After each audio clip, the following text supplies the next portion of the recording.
8 years after, and we can see Jamaican's Danielle Williams. She has picked up that gold medal in the women's 100 meters. What really happened to Tobi Amusan? That's the conversation we want to get into right now. Of course, joining me all the way from Nairobi, Kenya, is an athletics commentator, Dennis Okeya.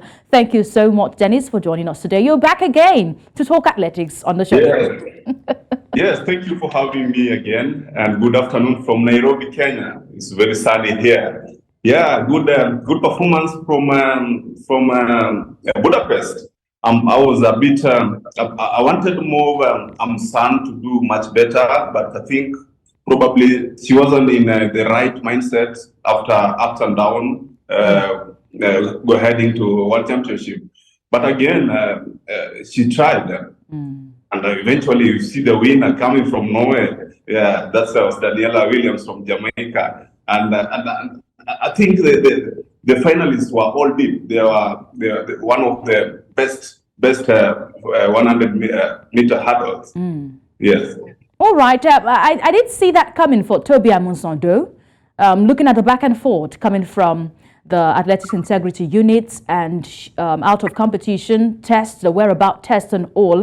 But what surprised me was she was taking the lead in the hit one in the semi-final, but had a slow start into the final of the competition, finishing sixth. I did not see that for Tobi Amusan. Do you think the whole back and forth had affected her psychologically?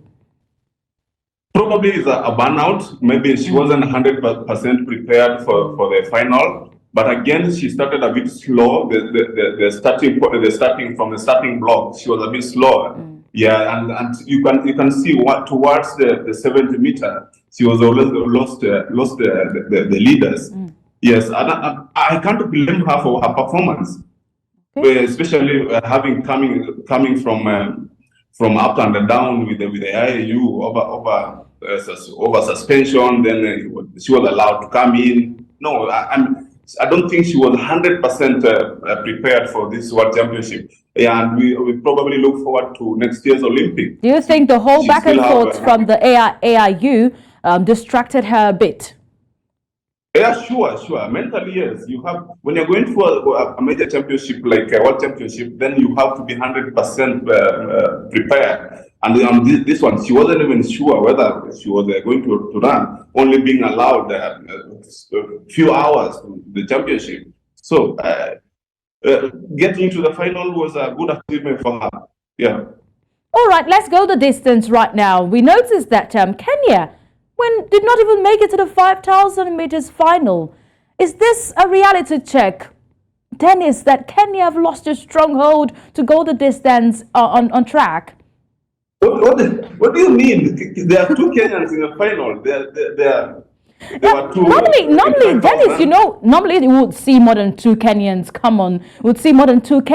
paraded at the 5,000 meters. But right now, only two Kenyans making it to the final. Dennis, reality check, come on. Yeah, I agree with you on that. We are used for having all the representative, 1, 2, 3, sometimes 4 of them when there's a wild card. And this time around, I think they were not maybe probably prepared for that event. And but again, if you look at the women's side, where we have Faith Kipyegon, I mean, that one is one of the best assembled team. Kenya will have 4 representatives. Those are Lilian Kasait, Margaret Chelimo, Faith Kipyegon, and British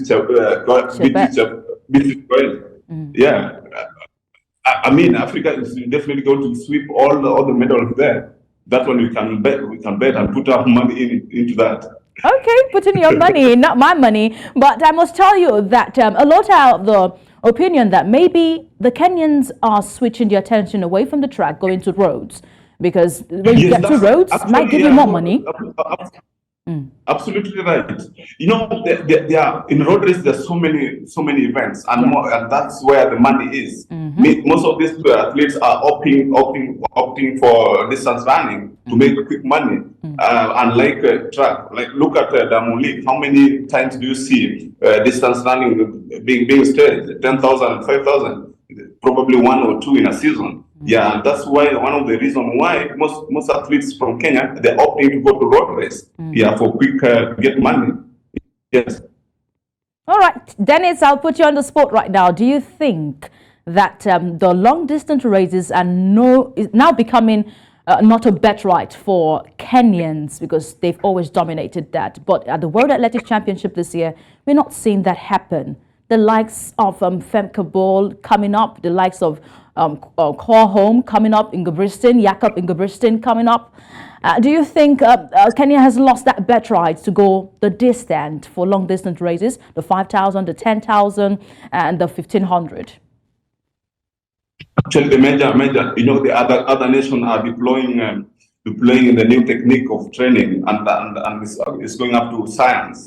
Yeah, I think the Kenyan technician, coaching staff, they need to deploy new technique into coaching rather than depending on a long distance endurance training where they've been using that technique for quite a number of years. And to make it a point, you see, most of these distance runners, they come here in Kenya to train, and see the tactics the Kenyans are using. Then they couple it a little bit with the technology and science, and that's why you see Kenya, the other nations are catching up with the Kenyans right now. Okay, I'm hoping that it's not all about the doping charges, the suspensions being made for more Kenyan athletes. I'm hoping that's not why they're retracing their step. I'm hoping that.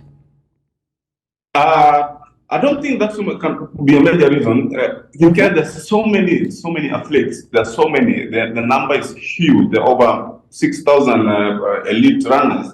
So whenever one is out, there's always another one coming in. And I don't think doping is it's a major scare at the moment, but the authority are working on it. Athletics Kenya is doing a lot with that together with the AIU and Anti-Doping Agency of Kenya. That's the ADAC. They are doing a good job in trying to curb and make the sports very clean. Yes, we want a clean sport. That's what we want there, Dennis. Time, not our friend. I wish we can go on and on. I enjoyed the conversation with athletics with you, but thank you so much for joining us on the show today. I'm hoping to bring you on the last day of the World Athletics Championship. No problem. I'll be there for